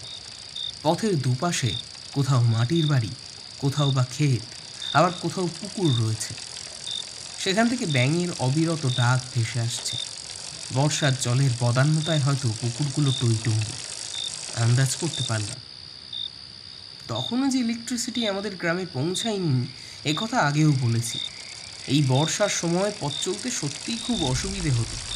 তার উপর বড় বড় গাছগাছালিতে ভর্তি জায়গাগুলোতে শিয়ালের আস্তানা ছিল, সেই ভয়টাও আমাকে মৃদু বিচলিত করেছিল। মিনিট দশেকের ব্যবধানে নানাবিধ ভয়কে জয় করে আমি ক্লাব ঘরে পৌঁছলাম। প্রকৃতির সাথে এই মুহূর্তে আমার চরম সাক্ষাৎ হয়ে উঠল কিনা আমি জানি না, তবে বড় অদ্ভুত ব্যাপার, আমি ক্লাবে পৌঁছানো মাত্রই বজ্র বিদ্যুৎ সহ জোরে বৃষ্টি নামল। সাইকেলটা ক্লাবের দাওয়ায় তুলতে তুলতে আমি বেশ খানিকটা ভিজেই গেলাম বৃষ্টির জলের ঝাপটায়। বৃষ্টির জলের ধারা এমনই যে সামনের দৃশ্যপট ঝাপসা হয়ে উঠছে। বাইরে থেকে দেখতে পেলাম ঘর অন্ধকার বটে, তবে দরজাটা খোলা। একটু অবাক হলাম, দরজা খোলা, ঘর অন্ধকার। ভেতরে যদি কেউ থাকে তাহলে আলো জ্বালায়নি কেন? তবে কি সবাই চলে গেছে আর দরজাটা কোনো কারণে বন্ধ করতে ভুলে গেছে? 7-5 না ভেবে সাইকেলটাকে ক্লাব ঘরের টিনের দেওয়ালের গায়ে দাঁড় করিয়ে আমি ভেতরে ঢুকি। মনে মনে ভাবলাম, যদি কেউ নাও থাকে এই মুহূর্তে ভেতরে, তবুও আমাকে এখানে কিছুক্ষণ থাকতে হবে, যতক্ষণ না বৃষ্টিটা একটু ধরে আসে। ভিতরে ঢোকা মাত্রই অন্ধকারেও বুঝতে পারলাম ভিতরে আমি একা নই, কেউ একজন আছেন। তার গুরুগম্ভীর কণ্ঠস্বরে তার উপস্থিতি আমাকে জানিয়ে দিল। কে সতীশ? রাধানাথ জ্যাঠামশাইয়ের ডাকে সাড়া দিয়ে বললাম, আজ্ঞে জ্যাঠামশাই। বৃষ্টির দরুন রেল চলাচল অনেকক্ষণ বন্ধ ছিল, আমি এই ফিরলাম। ইন্দ্রনাথ অবশ্য আমাকে একবার ফোন করেছিল, হয়তো আমার দেরি হচ্ছে দেখেই সে জানতে চাইছিল আমি কি আদেও আজকে আসতে পারবো এই আসরে। না এলে যে আমারও দৈনন্দিন জীবন থেকে বেশ কিছু ভালো লাগা বাদ পড়ে যায়। কথাগুলো একটানা বললাম আমি। গতদিনের কঠিন পরিস্থিতি একটু সহজ করতে চেষ্টা করলাম, কারণ জ্যাঠামশাইও যেন সহজ কণ্ঠস্বরেই আমাকে ডেকেছিলেন। তাই ঝড় জলে ভিজতে ভিজতেও চলে এলে? তো বেশ বেশ। মৃদু হেসে জ্যাঠামশাই কথাগুলো বললেন। বুঝতে পারলাম তিনি অনেক সহজ হয়েছেন আমার প্রতি। ক্ষমাশীলতাই গুরুজনদের ধর্ম। আমিও একটু হালকা মনে বললাম, কিন্তু বাকি সবাই কোথায় জ্যাঠামশাই? তারা যে আজ বড় ব্যস্ত সতীশ। জ্যাঠামশাইয়ের কণ্ঠস্বরটা যেন একটু রহস্যময় শোনালো আমার কানে। আমি অবাক সুরে বললাম, সবাই একসঙ্গে ব্যস্ত? অবাক কাণ্ড। আচ্ছা জ্যাঠামশাই, সব ঠিক আছে তো? কেন, বেঠিক তুমি কি দেখলে বাবা? আবারও সেই রহস্যময় কণ্ঠস্বর। জ্যাঠামশাই, আজ শরীর ভালো আছে তো? হ্যাঁ, চিরতরে রোগ নিরাময় হয়েছে আমার। তার কথা শুনে ভাবলাম হয়তো তিনি মৃদু ঠাট্টা করছেন হয়তো আমার সাথে, তাই এই নিয়ে আর কথা বাড়ালাম না। তার সাথে স্কুলের প্রতিষ্ঠা দিবসের অনুষ্ঠান নিয়ে বেশ কিছুক্ষণ কথা বললাম। কথায় কথায় মনে হলো কালকের ওই তিক্ত কথোপকথন হয়তো তিনি ভুলেই গেছেন। বেশ কিছুক্ষণ অন্ধকারে থাকার পর জ্যাঠামশাইকে বললাম, ক্ষমা করবেন, কথায় কথায় আমি ভুলেই গেছি। আলোটা জ্বালাই। না থাক ওটা, এই অন্ধকার ধীরে ধীরে সয়ে যাচ্ছে। শুষ্ক স্বরে যেন কথাটা বললেন। আমিও ভাবলাম বেশ কিছুক্ষণ তো অন্ধকারে রইলাম, চোখে তা সয়েও গেল। ঠিক আছে, থাক, আর কিছুক্ষণ পর না হয় বেরিয়ে পড়ব। আশা করি বৃষ্টিটা কিছুক্ষণ পরে থেমে যাবে। আমিও ভাবলাম বেশ কিছুক্ষণ তো অন্ধকারে রইলাম, চোখ তো সয়েও গেল। ঠিক আছে, আরও কিছুক্ষণ পর না হয় বেরিয়ে পড়ব। আশা করি বৃষ্টিটা কিছুক্ষণ পরে থেমে যাবে। জ্যাঠামশাইকে তার বাড়ি পৌঁছে দিয়ে তারপর আমি যাব, নিশ্চিন্ত মনে ভাবলাম। জানতাম না আর কিছুক্ষণ পরে এই নিশ্চিন্ত মন অগাধ বিস্ময়ের জালে জড়িয়ে পড়বে। কথায় কথায় নানান কথা হলো এবং সেই কথার মাঝেই তিনি স্বরাঘাতের মতন কিছু কথা বললেন। আজকালকার ছেলে তোমরা বেদ পুরাণ কোনো কিছুই তো বিশ্বাস করো না। প্রবীণদের সাথে তোমাদের আড্ডা আর কি জমজমাট হয়ে উঠবে? বুঝলাম জ্যাঠামশাই হয়তো এখনো আমার উপর মৃদু ক্ষিপ্ত আছেন। আমি তো মনস্থির করেই ছিলাম যে ওনার কাছে ক্ষমা চাইব, তাই নরম সুরে বললাম, যদি আমার ব্যবহারে আপনি দুঃখ পেয়ে থাকেন, আমি ক্ষমা প্রার্থী। তবে একটা কথা বলি জ্যাঠামশাই, আমি আপনাকে আঘাত করার উদ্দেশ্য নিয়ে কথাগুলো বলছি না। মৃদু থেমে চোয়াল শক্ত করে বলতে শুরু করলাম, আজকের সময় বদলেছে জ্যাঠামশাই। মানুষ আজকে বিজ্ঞানের হাত ধরে অনেক এগিয়ে গিয়েছে। আর সেখানে দাঁড়িয়ে যদি আজও আমরা কুসংস্কার এবং অন্ধবিশ্বাসের ঘেরাটোপে নিজেদেরকে বন্দি করে রাখি, তাহলে আমরা সময় থেকে হয়তো অনেকটা পিছিয়ে পড়ব। বিজ্ঞান একথাই বলে, মানব দেহের বিনাশেই তার সার্বিক বিনাশ হয়।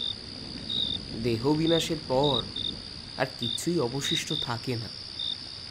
শুধু বিজ্ঞান কেন, চার্বাকপন্থীরাও তো এই তত্ত্বেই বিশ্বাস করেন যে দেহের বিনাশেই তার সার্বিক বিনাশ।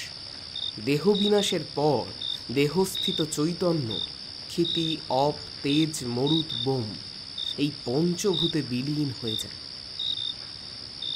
কথাগুলো বলার পর আমি বেশ কিছুক্ষণ নীরব থাকলাম।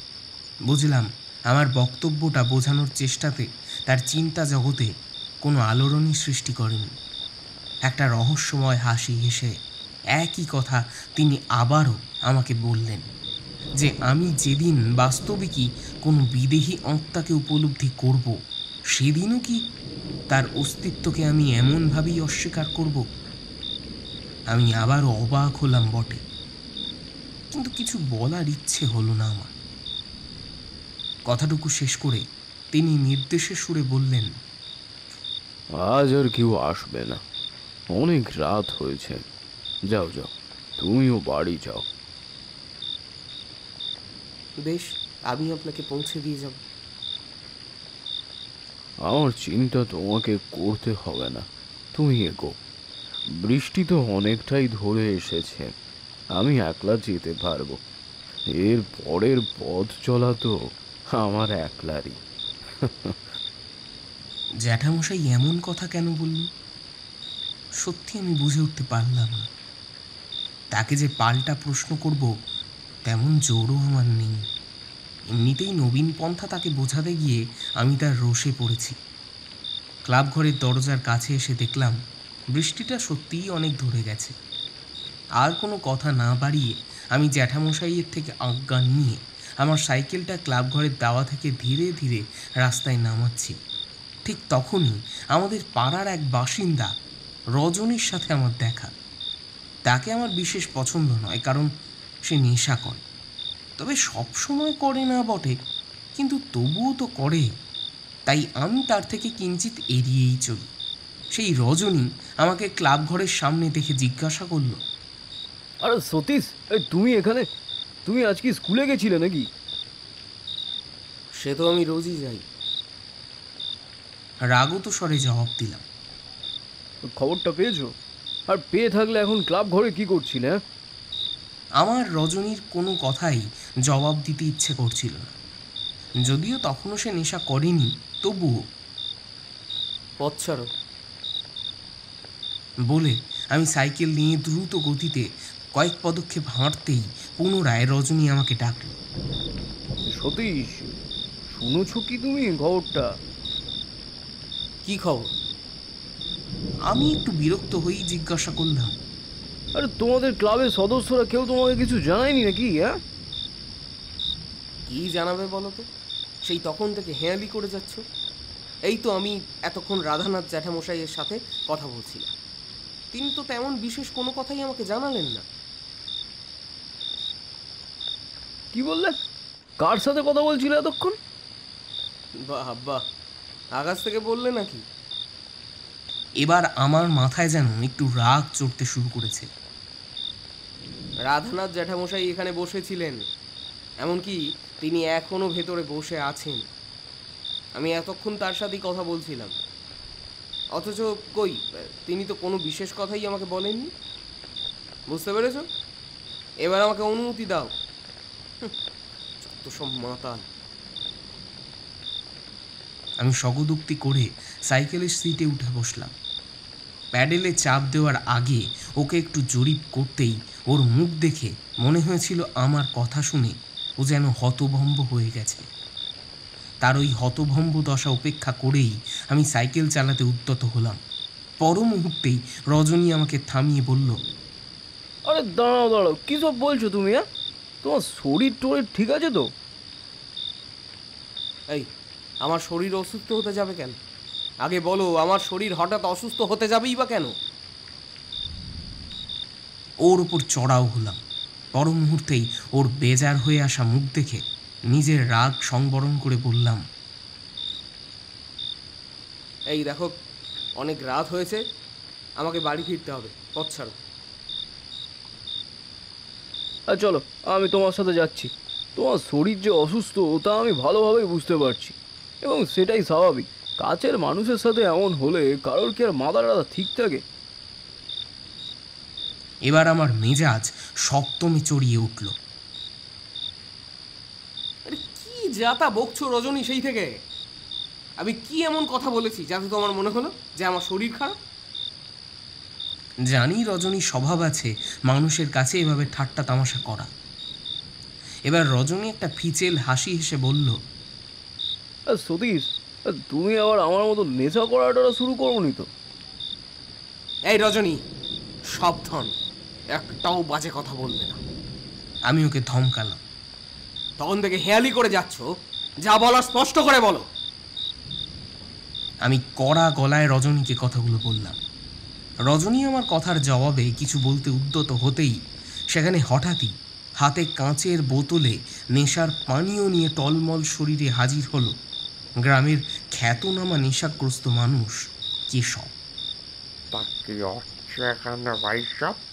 আমি তার দিকে রক্তচক্ষুতে তাকালাম। এই যে কেশব, এদিকে এসো, এদিকে এসো, এদিকে এসো। দেখো তো আমাদের স্কুল মাস্টার বাবু মশাই সতীশ কি বলছে। বিদ্রুপাত্মক স্বরে রজনী কথাগুলো বলল। রজনীর এহেন বিদ্রুপাত্মক মন্তব্যে আরও রেগে গেলাম। মনে মনে স্থির করলাম এই দুই মাতাল মিলে আর কত দূর যেতে পারে মাথা ঠান্ডা করে একটু দেখা যাক। সাইকেলের স্ট্যান্ড ফেলে আমি এবার একটু সোজা হয়ে দাঁড়ালাম। কঠিন দৃষ্টিতে তাদের দিকে তাকালাম। এবার বুঝলাম আমার ওই দৃষ্টির প্রতি ভ্রুক্ষেপ নেই ওদের। তিনি নাকি ক্লাব ঘরের ভিতরে এতক্ষণ রাধানাথ জ্যাঠামশাইয়ের সাথে নাকি গল্প দিচ্ছিলেন। ভাবো তো। রজনী একটা চপল হাসি হেসে চোখের বঙ্কা ইশারা করে কেশবকে কতগুলো ব্যঙ্গাত্মক স্বরে বলল, কি বলো কি রজনী? সত্যি রাধানাথ খুড়োর সাথে গল্প করছিল? অট্টহাসি করে উঠল কেশব। রজনীও তাকে সঙ্গ দিল। দুজনের আরও এক প্রস্থ অট্টহাসি। আমার মাথায় যেন আগুন জ্বলে উঠল। হাসি থামিয়ে কেশব বলল, রাধানাথ খুড়ো তো এতক্ষণে মরে ভূত হয়ে গেছে। এবার আমার ধৈর্যের বাঁধ ভেঙে গেল। রাগে স্নায়ুর উপর নিয়ন্ত্রণ হারিয়ে বেটে খাটো চেহারার কেশবের কলার ধরে বেশ করে ঝাঁকিয়ে তাকে বললাম, এই নেশা করে এসে একজন বয়োজ্যেষ্ঠ মানুষকে নিয়ে এরকম মশকরা করতে তোমাদের লজ্জা করছে না? আরে আরে করছো কি সতীশ? এই থামো থামো থামো। দেখো কেশব কিন্তু বিন্দুমাত্র মিথ্যে বলছে না। রাধানাথ খুড়ো আজ দুপুরেই গত হয়েছেন। শুনছিলাম কাল থেকে ওনার শরীরটা বেশ জুতের ছিল না। আমি চিৎকার করে উঠলাম, এত বাজে কথা তোমরা বলতে পারো কি করে নেশা করে এসে? তাও একটা জীবিত মানুষকে নেশার ঘোরে তোমরা মেরেই ফেলছো। আমার কথার ফাঁকেই রজনী সামনের দৃশ্যপটে দৃষ্টি ঘোরালো। বৃষ্টি কতক্ষণ থেমে গেছে। বেশ কয়েক হাত দূরত্বে বিন্দু বিন্দু আলো দেখতে পেল রজনী। আমিও ওর দৃষ্টি অনুসরণ করে তা দেখলাম। কেশবকে ভৎসনা করতে করতে মৃদু বিস্মিতও হলাম। রজনী কেশবের প্রতি আমার ভৎসনা থামিয়ে সেই আলোক বিন্দুগুলোর দিকে অঙ্গুলি নির্দেশ করে আমাকে দেখাল। আরে ওইগুলো দেখতে পাচ্ছ সতীশ? আমি কেশবকে ছেড়ে দিয়ে আরো একবার বিস্মিত দৃষ্টিতে তাকালাম সেদিকে। ওগুলো কি বুঝতে পারছো? সেদিকে চোখ রেখেই রজনী বলে চলে, মশালের আলো, আর সেই মশালগুলো রয়েছে সব যাত্রীদের হাতে। সব যাত্রী? অবাক হয়ে বললাম আমি। আরে হ্যাঁ, সব যাত্রী। রাধানাথ খুড়োর আত্মীয় স্বজনরা হয়তো ওই বৃষ্টির জন্য দেরিতে এসেছিলেন। বৃষ্টিতে এখন প্রায় ধরেই এসেছে, তাই হয়তো তার পরিবারের সদস্য, আত্মীয় স্বজন, প্রতিবেশী যারা যারা আছে তারা মরদেহ নিয়ে শ্মশানের দিকেই চলেছে। আমি নিজের কানকে বিশ্বাস করতে পারছি না। এ কি বলছে রজনী? বেশ কিছুক্ষণ আগেও যে মানুষটার সাথে কথা হলো, সেই মানুষটাই নাকি অনেক আগেই মারা গেছেন। কিন্তু সামনের দৃশ্যপটের মানব দলকেও যে আমি অস্বীকার করতে পারছি না। আমার মাথার ভেতরটা বিশ্বাস অবিশ্বাসের দোলাচলে অবিন্যস্ত হয়ে উঠল। আমি তবে এতক্ষণ কার সাথে কথা বলছিলাম? এই কথাটা ভাবা মাত্রই এক ছুটে আমি ক্লাব ঘরের ভেতরে গিয়ে ঢুকলাম। মনে মনে নিজেকে বলে চলেছি, ওই তো ওইখানে শতরঞ্জির উপর তিনি বসেছিলেন। আমি হতভম্ব হয়ে সেখানে গিয়ে দেখি সত্যি রাধানাথ জ্যাঠামশাই নেই সেখানে। আর না তার পক্ষে ক্লাব ঘরের সামনে দাঁড়িয়ে থাকা আমাদের তিনজনের চোখকে এড়িয়ে বাইরের পথে এগিয়ে যাওয়া অসম্ভব। আমি পাগলের মতন ক্লাব ঘরের ভেতরে পাক খাই। এই তো ঠিক এইখানটাতেই বসেছিলেন তিনি। আমি পাগলের মতন চিৎকার করে তাকে ডাকলাম, জ্যাঠামশাই, জ্যাঠামশাই, ও জ্যাঠামশাই, জ্যাঠামশাই, জ্যাঠামশাই। ক্লাব ঘরের বাইরে থেকে রজনী আর কেশবের হাসি আমার কানে এলো। না, জ্যাঠামশাইয়ের কোনো সারা শব্দ পেলাম না। তার কোনো চিহ্ন মাত্র এ ঘরে নেই। এ ঘর জুড়ে শুধু একটাই শব্দ শোনা যাচ্ছে। ফাঁকা ঘরের ভেতর কেঠো জানালাগুলো ঝোড়ো হাওয়ার দাপটে খোলা বন্ধর ছন্দে মেতে উঠেছে। কয়েক মুহূর্তের ব্যবধানে আমি একটু ধাতস্থ হলাম, তবু বিচলিত মন। তবুও একটা ভাবনা আমায় ঘিরে ধরল। তবে কি রজনী আর কেশব সত্যিই বলছে? রাধানাথ জ্যাঠামশাই সত্যি আর নেই। মনে পড়ে যায় গতকাল আমাকে উদ্দেশ্য করে রাধানাথ জ্যাঠামশাইয়ের বলা শেষ কথাটা। আমার চিন্তা শক্তি প্রায় লুপ্ত হল, আর কোনো কিছুই ভাববার ক্ষমতা ছিল না আমার। মাথার ভেতর সব তালগোল পাকিয়ে যায় সতীশের গোটা ঘটনাটার অভিজ্ঞাতে। তা যেন বুঝতে অসুবিধা হলো না অবিনাশবাবু এবং নিশীথবাবু। তারা তন্ময় হয়ে গল্প শুনছেন। খাবারের থালা প্রায় সম্পূর্ণ, খাবার সমিতি তাদের হাতে ধরা। কথাগুলো বলার পর সতীশ মৃদু থামল। নিশীথবাবু কৌতূহলী স্বরে বলে উঠলেন, থামলে কেন? বলো, তারপর কি হলো? পুনরায় বলতে শুরু করল সতীশ।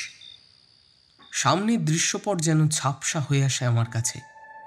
সেই ঝাপসা দৃষ্টিতেই দেখতে পেলাম আমি দুজন ছায়ামূর্তি আমাদের দিকে এগিয়ে আসছে। তারা আরও একটু কাছে এগিয়ে আসার পর তাদের কণ্ঠস্বর শুনে আমি বুঝতে পারি ইন্দ্রনাথ আর বিমল। আমি আমার মাথা চেপে ধরে বসে পড়েছি। ততক্ষণে শরীরে তেমন আর সার নেই আমার। সম্পূর্ণ জ্ঞান লুপ্ত হওয়ার আগে আমার কানে এসেছিল কয়েকটি কথা। সিক্ত কণ্ঠে ইন্দ্রনাথ বলল, তুমি এসেছো সতীশ? আমি অনেকবার চেষ্টা করেছিলাম তোমাকে জানাতে, রাধানাথ জ্যাঠামশাই আর... ইন্দ্রনাথের কথা শেষ হয় না, আমি জ্ঞান হারাই। চুপ থাকে সতীশ কথাগুলো শেষ করে, যেন তার বাকশক্তি সে হারিয়ে ফেলেছে ওই ঘটনার স্মৃতি রোমন্থনের জন্যে। বেশ কিছু সময়ের ব্যবধানে ধাতস্থ হয় সতীশ। পরবর্তী ঘটনাগুলো সতীশের মুখে শুনে তারা যা বুঝলেন তা কিছুটা এইরূপ। ওই ঘটনার পর 2 দিন অতিবাহিত হয়েছে। ওই ঘটনার অভিঘাতে এই 2 দিন সতীশের প্রচণ্ড শরীর খারাপ এবং সে শয্যাশায়ীও ছিল। খোলা জানলা দিয়ে সূর্যের নরম আলো এসে সতীশের মুখে পড়ে। চোখ মেলো সতীশ। মাথাটা তখনও ভার লাগছে তার, শরীর যথারীতি দুর্বল। সারা ঘর জুড়ে সতীশের দৃষ্টি আবর্তিত হয়। তার পায়ের কাছে বসে ঘুমিয়েছিলেন তার মা মনোরমা দেবী। সেদিকে তার দৃষ্টি যেতেই ক্ষীণ স্বরে মা বলে ডেকে ওঠে সতীশ। মনোরমা দেবীর ঘুম ভেঙে যায় সন্তানের ডাকে।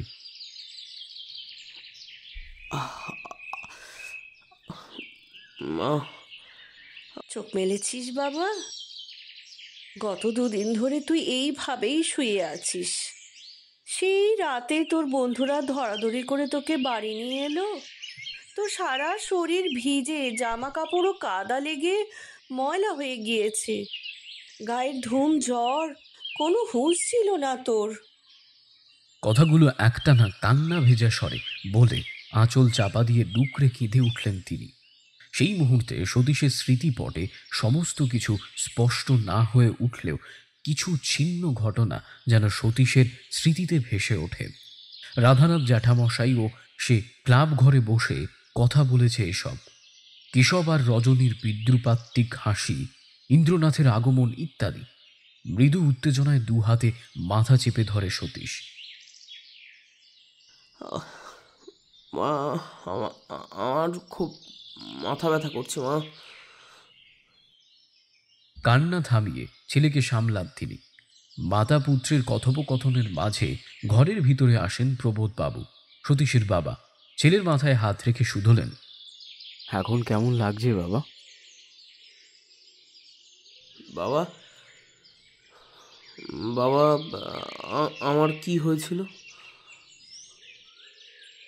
সতীশ তার বাবাকে সূক্ষ্ম স্বরে প্রশ্ন করে। তুমি বৃষ্টিতে ভিজেছিলে হয়তো, তাই খুব জ্বর এসেছিল তোমার। এই তো এখন গা অনেক ঠান্ডা। কপালে হাত দিয়ে বললেন প্রবোধবাবু, তুমি বিশ্রাম নাও, বেশি চিন্তা করতে হবে না। স্কুল না হয় 2 দিন বন্ধ থাক। বেলা বেড়ে চলল। সতীশ তুলনামূলকভাবে সুস্থ হয়ে উঠেছে। উঠে বসে সে জলখাবারটুকু খেয়েছে। ধীরে ধীরে তা স্মৃতিপটে ভেসে উঠছে 2 দিন আগেকার ঘটনাগুলো। ক্লাবের সদস্যরা একটু বেলাবেলি এলেন সতীশের বাড়িতে। তারা জানতে পেরেছেন সতীশের জ্ঞান ফিরেছে, তাই তারা সতীশকে দেখতে এসেছেন। হরমোহন বাবু সতীশের মাথায় হাত রেখে বললেন, এখন কেমন আছো বাবা সতীশ? শূন্য দৃষ্টিতে জানলার বাইরে চেয়েছিল সতীশ, খোলা আকাশের দিকে। সৌজন্যের খাতিরে উঠে বসার চেষ্টা করছিল। হরমোহন বাবু তাকে বাধা দিয়ে বললেন, থাক বাবা, তুমি শো, বিশ্রাম নাও। কি আর বলি বাবা, শেষ দেখাটুকু তোমার সাথে হলো না তার। রাধানাথদা এভাবে আমাদের ফাঁকি দেবেন আমরা কখনো তা ভাবিনি। তার কণ্ঠ রুদ্ধ হয়ে আসে। মদনমোহন বাবু তার কাঁধে হাত রাখেন। শুষ্ক স্বরে জিজ্ঞেস করে ওঠে সতীশ, জ্যাঠামশাইয়ের হঠাৎ কি হলো? আগের দিন তো ওনাকে অসুস্থ মনে হলেও তেমন তো মনে হয়নি। হৃদরোগ বাবা, তা কি আর বলে কয়ে আসে? হঠাৎ করেই আসে, মানুষটাকে নিয়ে এমনই ভাবেই চুপি সারে চলে যায়। কখনো কখনো কাছের মানুষটাও টের পায় না যে তাদের প্রিয়জন তাদের ছেড়ে চলে গেছে। নিজেকে সামলে নিয়ে হরমোহন বাবু জানালেন, সেদিনের ওই সান্ধ্য আড্ডার পরদিন থেকেই তার শরীরটা আরও একটু অসুস্থ হয়ে যায়। রাধানাথ বাবুর স্ত্রী অনিলা দেবীর কাছ থেকে ক্লাবের সদস্যরা সে কথা জেনেছিলেন। তারপর দুপুরবেলা অনেকটা বাড়াবাড়ি, তারপর বিকেলের মধ্যেই সব শেষ। অসুস্থতার খবর পেয়ে ক্লাবের সকলেই প্রায় সেখানে ছুটে গিয়েছিলেন। শুধু সতীশই এই সমস্ত ঘটনা সম্পর্কে অবগত ছিল না। যদি সত্যিই জানত, তাহলে কি আর রাধানাথ বাবু তাকে শেষবারের মতো দেখা দিয়ে যেতেন? এ কথা কেউ কি বিশ্বাস করবে যে সেদিন সন্ধ্যা রাত্রে সতীশ রাধানাথ বাবুর সাথে ক্লাব ঘরে বসে গল্প করছিল? সেই সময় নাকি গ্রামবাসীরা এবং রাধানাথ বাবুর আত্মীয় স্বজন তাকে শেষ যাত্রার জন্য নিয়ে যাচ্ছিলেন। চোখ বন্ধ করে সতীশ। না, এ কথা কেউ বিশ্বাস করবে না। তাই এ ব্যাপারে মৌন থাকাই শ্রেয় হবে। রাধানাথ বাবুর অবর্তমানে হরমোহন বাবুই ক্লাব ঘরের সদস্যদের মধ্যে প্রধান। সতীশের সাথে আরও দু একটা কথা বলে ওর বাবা মায়ের সাথে দেখা করে হরমোহন বাবু সকলকে নিয়ে বিদায় নিলেন। জানলার দিকে শূন্য দৃষ্টিতে চেয়ে থাকে সতীশ। এ কোন অভিজ্ঞতা সমৃদ্ধ হলো সে? একজন বিজ্ঞান মনস্ক মানুষ যে কখনোই ভূত প্রেত আত্মা পরজন্ম এই সমস্ত বিষয়ে ঘোর অবিশ্বাসী ছিল, আজ সে কিনা বিশ্বাস অবিশ্বাসের এমন দোলাচলে দ্বিধাগ্রস্ত। বাস্তব সত্যি নাকি তার সামনে সেদিন ক্লাব ঘরে যিনি বসেছিলেন, কথা বলেছিলেন, সেই মুহূর্তে তার অস্তিত্বটা সত্যি। সত্যি, তবে মৃত্যুর পরে বিদেহী আত্মার অস্তিত্ব আছে। রাধানাথ জ্যাঠামশাই তবে সত্যি বলেছিলেন? সেদিন নিজের চোখে সতীশ বিদেহী আত্মাকে দেখবে বা তাকে উপলব্ধি করবে, সেদিন কি করে তাকে অবিশ্বাস করবে সে? হ্যাঁ, সতীশ তো পারছে না আজ সেদিন ক্লাব ঘরে রাধানাথ বাবুর অস্তিত্বকে অস্বীকার করতে। বিদেহী আত্মার দেহত্যাগের পর দেহবন্ধন মুক্ত হয়ে এত বাতাবরণেরই অবস্থান করে, তাহলে শুধু তাকে অনুভব করতে হয়। রাধানাথ জ্যাঠামশাইয়ের বিদেহী আত্মা সতীশকে এই সত্যেরই হদিশ দিয়ে গেলেন। বাইরে বৃষ্টিটা একদম থেমে গেছে। অবিনাশবাবু এবং নিশীথবাবু বিস্মিত দৃষ্টিতে চেয়ে আছেন সতীশের দিকে। 10 বছর আগের একটা অবিশ্বাস্য অভিজ্ঞতা ভাগ করে নিল সতীশ তার সহকর্মীদের সাথে। আপনারা বিশ্বাস করুন, আমার সেই ছোটবেলা থেকে এই আজ পর্যন্ত দীর্ঘ এতগুলো বছর ব্যাপী অর্জিত বিজ্ঞান মনস্কতা, যুক্তি বিজ্ঞান সমস্ত কিছুকে নস্যাৎ করে উজ্জ্বল মহিমায় আবার অভিজ্ঞতাকে সমৃদ্ধ করে তুলেছে এই একটা মাত্র ঘটনা, যাকে অস্বীকার করার মতো কোনো যুক্তি আমার অন্তত জানা নেই। কথাগুলো একটানা বলে মৃদু চুপ করে থাকে সতীশ। সত্যি ভাই, তোমার কোনো কথাই অবিশ্বাস করা যায় না। তোমার এমন অভিজ্ঞতায় সমৃদ্ধ হলাম আমরা। আমাদের দৃষ্টির অগোচরে বিশ্বাসের আড়ালেও কিছু আছে, তা ভালো হোক কিংবা মন্দ। বিশ্বাসে তাকে উপলব্ধি করা যায়, আর অবিশ্বাসে তাকে কখনো কখনো যুক্তিতর্কের মাধ্যমেও খণ্ডন করা হয়তো যায় না। কাজেই সর্বক্ষেত্রেই যে আমরা চোখে দেখতে পাই না, তার অস্তিত্বকে সর্বতভাবে অস্বীকার করা হয়তো বুদ্ধিদীপ্ত আচরণ নয়। এ জগতে অনেক কিছুই আছে আমাদের আমাদের পঞ্চেন্দ্রিয় লব্ধ জ্ঞানের বহির্ভূত। আমরা তাকে উপলব্ধি করতে পারি কেবলমাত্র আমাদের ষষ্ঠেন্দ্রিয়ের মাধ্যমে। অবিনাশবাবু সতীশের উদ্দেশ্যে কথাগুলো মনের দৃঢ়তার সাথেই বললেন, আর অবিশ্বাসও আজ কোথাও যেন দূর দূরান্তে মিলিয়ে গেল। নিশীথবাবু ও অবিনাশবাবুর শেষ কথাগুলোই সমর্থন করলেন। অনেক রাত হলো, বিদ্যুৎ সরবরাহ পুনরায় প্রতিস্থাপিত হয়েছে, এবার বাড়ি ফেরার পালা। নিশীথবাবু তার স্কুটি নিয়ে বেরিয়ে গেলেন যথারীতি। একটা ক্যাব বুক করে অবিনাশবাবুকে বিদায় জানিয়ে সতীশ তাতে উঠে পড়ল। বৃষ্টির দরুন বাতাসের হিমেল ভাব ইট পাথরে ঘেরা ব্যস্ত শহরের জন অরণ্য যেন শূন্যতায় ভরিয়ে দিচ্ছে। জানলার কাঁচ নামায় সতীশ। জানলার বাইরে তার দৃষ্টি চলে যায় দূর আকাশের দিকে। আজ বহুদিন পর একটা অদ্ভুত টান সে উপলব্ধি করছে। তার মাটির টান, তার পিতৃভূমির টান, রক্তের টান। আজ সতীশের মনটা বড় বিচলিত হয়ে উঠেছে। স্মৃতিগুলোর উস্কানিতে সতীশের চোখ দুটো থেকে অবিরত জলধারার ধারাপাত। তার বাবা মায়ের স্মৃতি বিজড়িত, তার শৈশব, কৈশোর, যৌবনের নানান স্মৃতি বিজড়িত তার বাড়ি, গ্রাম্য মেঠো রাস্তা, মাটির বাড়ি, ক্ষেত, আলপথ, বর্ষায় এক হাঁটু কাদা জল, সর্বোপরি সেই ক্লাব ঘর এবং তার সদস্যরা যেন তার দৃষ্টির অগোচরে থেকেও তাকে ডাকছে, কেবল ডেকেই চলেছে। গল্পে আছে জঙ্গলের জানোয়ার জঙ্গল ছেড়ে একবার মনুষ্য সমাজে এলে হয়তো সে প্রকৃতপক্ষে কোনো সমাজেরই হয়ে উঠতে পারে না। না তার শরীরে সেই জঙ্গলের সোঁদা গন্ধ অবশিষ্ট থাকে, আর না সে মানব সমাজের উন্নয়নের সুবাসে সুবাসিত হতে পারে। সতীশের ক্ষেত্রে একটু তফাৎ। পরিস্থিতি এবং সময়ের সাথে সাথে জঙ্গলের সেই সোঁদা গন্ধ, অর্থাৎ তার মাটির গন্ধ, সতীশের শরীর থেকে ধীরে ধীরে মুছে গেছে। সে কোথাও না কোথাও এই শহরের হয়ে উঠেছে। হয়তো কোথাও একটা অব্যক্ত অভিমান পুঞ্জীভূত হয়ে রয়েছে সতীশের মনে, সময় এবং সমাজের প্রতি। সময়ের সাথে সাথে তাদের ছোট্ট গ্রামটাও নগরায়নের পথে পা মিলিয়েছে। আজ সেখানে সেই সবুজের দেখা আর মেলে না। শ্রাবণের আকাশ তাদের গ্রামের মেঠো রাস্তাগুলোকে আর কর্দমাক্ত করে তোলে না। আর তারা বন্ধুরা মিলে যেই সমস্ত পুকুরে সাঁতারের প্রতিযোগিতায় নামতো, সেই পুকুরগুলো তো কোথাও যেন উধাও হয়ে গেছে। সতীশের চেনা সেই গ্রাম সময় তাকে আর কখনোই ফিরিয়ে দেবে না। তাই হয়তো না চাইলেও সেই গ্রামের সাথে সতীশের মনের বাঁধা সেই অদৃশ্য সুতোটা সতীশ একটু একটু করে নিজেই ছিঁড়ে ফেলেছে। আজ সেই গ্রামে তার শৈশব, কৈশোরের, সর্বোপরি বাবা মায়ের স্মৃতি বিজড়িত সেই মাটির বাড়িটা অন্য কারোর দখলে।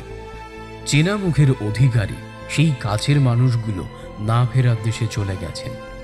বন্ধু বান্ধব আছে কয়জন, তবুও সতীশ ভাবে কিসের জন্য ফিরবে সে গ্রামে, কিসের টানে। তবুও মাঝে মাঝে উঁকি মারে স্মৃতিরা। সতীশের চোখের পাতা মন ভিজিয়ে দিয়ে যায়। দূর আকাশে যেন ভেসে উঠছে বাবা মায়ের সদা হাস্য মুখ দুটো। টুকরো টুকরো স্মৃতিরা ধরা দেয় সতীশের মানুষ চক্ষুতে। বাবা মায়ের সাথে, বন্ধুদের সাথে কাটানো কত না মুহূর্ত, সবার মুখ ভেসে ওঠে সময়ের একরাশ ধুলো ঝেড়ে ফেলে। তথাপি সতীশের এই বেদনাতুর মন আরও একটা বিষয় ভেবে বিচলিত হয়। আরও একটা মুখ যেন সতীশ দেখতে পায় সেই খোলা আকাশের বুকে। হ্যাঁ, সেদিন তার দেখার কোনো ভুল ছিল না। অন্ধকারে ক্লাব ঘরের মধ্যে সে যার উপস্থিতি টের পেয়েছিল, সেই কণ্ঠস্বরের অধিকারী শরীরের এই মুখ তার রাধানাথ জ্যাঠামশাইয়ের মুখ। আর আজও এই এতগুলো বছর পরেও তার মন দোলায়িত হয় বিশ্বাস ও অবিশ্বাসের দোলাচলের মাঝে।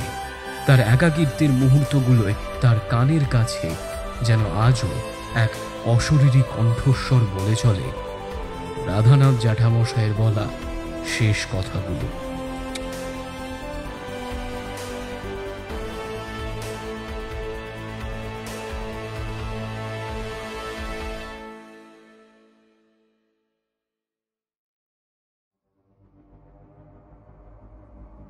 তো কেমন লাগলো আমাদের আজকের গল্প তা অবশ্যই কমেন্ট সেকশনে জানাতে ভুলবেন না। আর ভালো লাগলে অবশ্যই চ্যানেলটিকে সাবস্ক্রাইব করে পাশের বেল আইকনটি প্রেস করে দেবেন এরকম নতুন নতুন গল্পের আপডেটস সবার আগে পেতে। তাহলে আজ এই পর্যন্তই, দেখা হচ্ছে খুব শীঘ্রই আরও একটি রোমাঞ্চকর গল্প নিয়ে। শুনতে থাকুন সাসপেন্স থ্রিলার প্ল্যাটফর্ম, আপনার গল্পের প্ল্যাটফর্ম।